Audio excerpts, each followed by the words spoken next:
Après avoir annulé sa venue à un engagement, Elisabeth II est réapparue en bonne santé. Si Buckingham Palace se veut rassurant, l'inquiétude grandit en Angleterre. Une seule mission à Buckingham Palace, rassurer. Depuis quelques mois, la santé d'Elisabeth II est au cœur de toutes les préoccupations.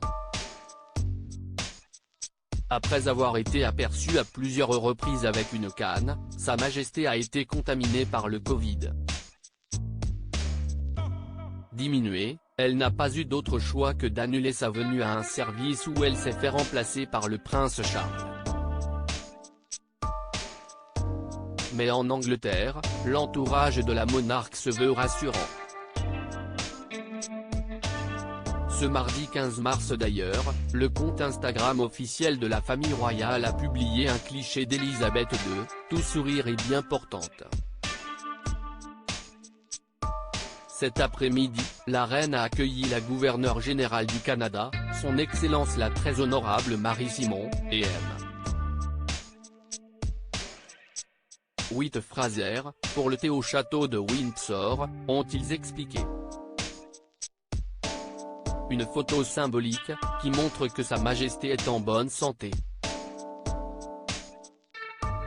D'autant que la veille, elle avait dû manquer le service du Commonwealth à l'abbaye de Westminster, pour la première fois en une décennie. Après avoir discuté des arrangements avec la maison royale, la reine a demandé au prince de Galles de la représenter lundi Sa Majesté au service du Commonwealth à l'abbaye de Westminster, annonçait le palais royal dans un communiqué, ajoutant qu'elle poursuivra d'autres engagements prévus, y compris des audiences en personne, dans la semaine à venir. En revanche, Elisabeth II compte faire tout son possible pour être présente au service commémoratif qui sera rendu au prince Philippe à la fin du mois de mars. À tel point que son entourage a mis en place plusieurs plans pour aider sa venue. Elisabeth II ne reprendra jamais le rythme qu'elle avait avant la pandémie pour favoriser sa présence, la durée de la cérémonie a été réduite à 50 minutes. Sur place, Elisabeth II devrait emprunter une porte latérale pour éviter qu'elle n'ait à parcourir une longue distance pour arriver jusqu'à son siège.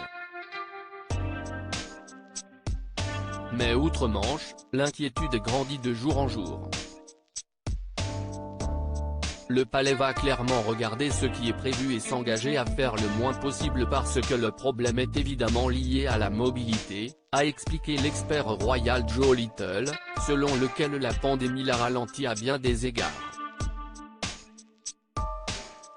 D'après lui, Elisabeth II ne reprendra jamais le rythme qu'elle avait il y a encore quelques mois à cause de son âge et de sa fragilité, les gens sont un peu plus concentrés sur la transition depuis l'automne dernier et la santé fragile de la reine.